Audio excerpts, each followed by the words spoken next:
Jean-Yves Sanon, présentation du TP2, démarche d'enquête fictive visant la présentation d'un rapport.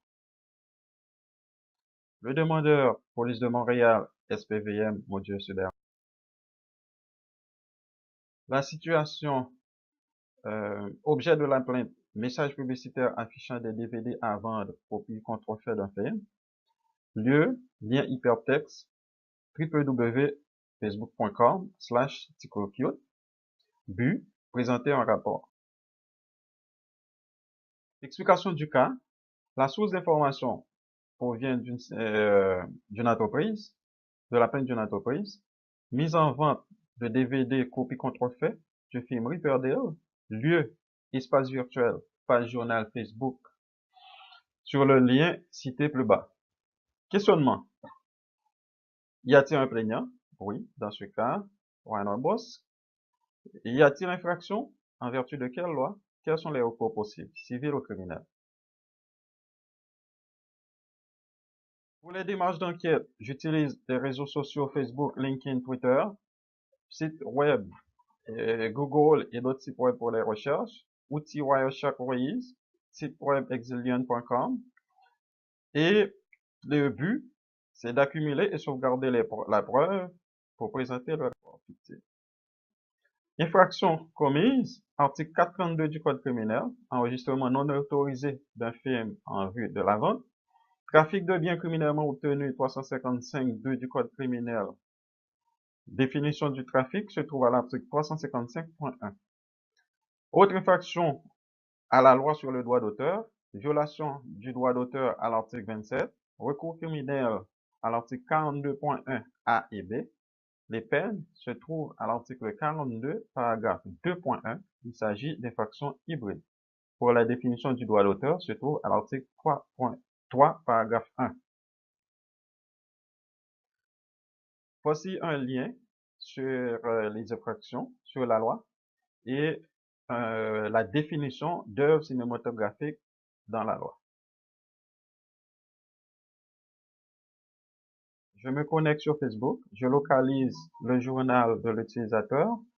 Effectivement, je constate qu'il y a une affiche indiquant des films DVD, des DVD du film Riverdale à vendre au coût de 13 $ la copie.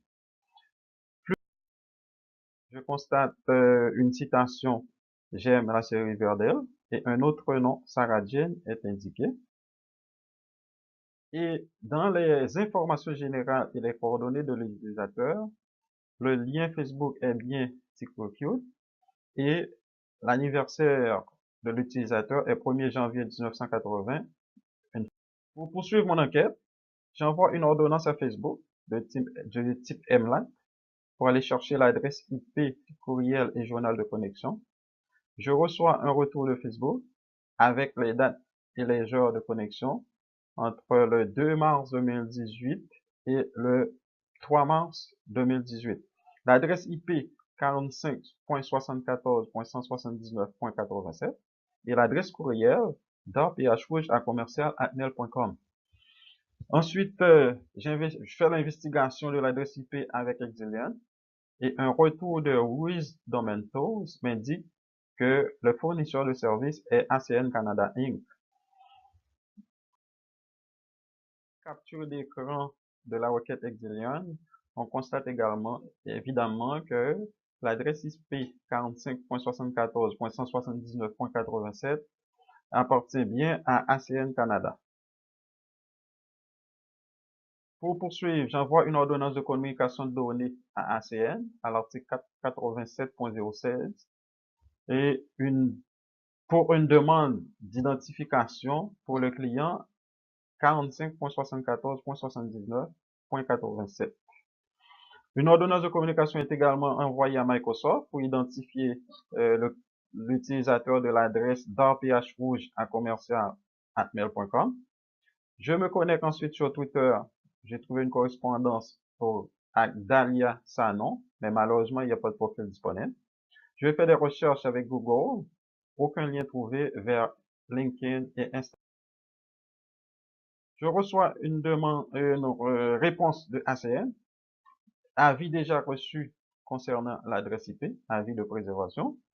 Dans l'extrait de l'avis, donc on constate l'adresse IP, le fichier téléchargé, puis la date 2 mars 2018 à 2h12 que ce fichier a été téléchargé en utilisant l'outil BitTorrent. Toujours sur la réponse d'ACR, donc on identifie le client étant Sanon Dalia, adresse 212 rue Mont-Blanc à Montréal, H1M2G8. J'enquête au CRPQ Sanon Dalia, j'ai trouvé aucune correspondance. J'enquête l'adresse et j'ai trouvé une correspondance pour Sarah Jane White, 1er janvier 1980, et un téléphone est également trouvé. Je fais des recherches sur Canada 411 et j'ai trouvé un téléphone relié à la résidence. Entre-temps, je reçois la réponse de Microsoft m'indiquant que l'adresse d'rphrouge@commercial@hotmail.com appartient à Sarah Jane White qui habite au 212 rue Mont-Blanc à Montréal. Et la sauvegarde de la preuve, je vais aller chercher un mandat de perquisition 487.01 du Code criminel. L'adresse visée 212 rue Mont-Blanc, Montréal. Et les biens visés, ordinateur, téléphone, téléphone cellulaire, clé USB, DVD, etc. De la perquis, je constate un réseau privé de type NAT. Et les biens saisis sont un téléphone cellulaire, une tablette, 4 DVD du film Riverdale, un ordinateur, un graveur des... Pour préserver la preuve, chaque bien saisi est placé dans une enveloppe Faraday. Ensuite, un rapportable est fait au juge à l'article 489 et les outils et les supports vont être analysés plus loin. ipconfig all pour localiser les adresses IP locales et la capture réseau de Wireshark va être analysée. Une copie miroir est faite pour chaque outil. Ici, une capture de l'outil de Wireshark, c'est juste à titre d'exemple. Donc, ça va nous permettre de localiser l'adresse IP source, IP de destination. Le protocole utilisé pour télécharger le fichier est FTP dans notre cas. Et l'outil utilisé, c'est BitTorrent. Donc, ici, on crée une valeur hash pour le fichier qui a été téléchargé. Ici, on utilise SHA-256, plus sécuritaire, pour conserver l'authenticité de la preuve pour la chaîne de l'outil VLC est utilisé pour la lecture des DVD. Copie est faite pour le dossier et les originaux sont conservés dans l'entrepôt des biens comme pièces à conviction.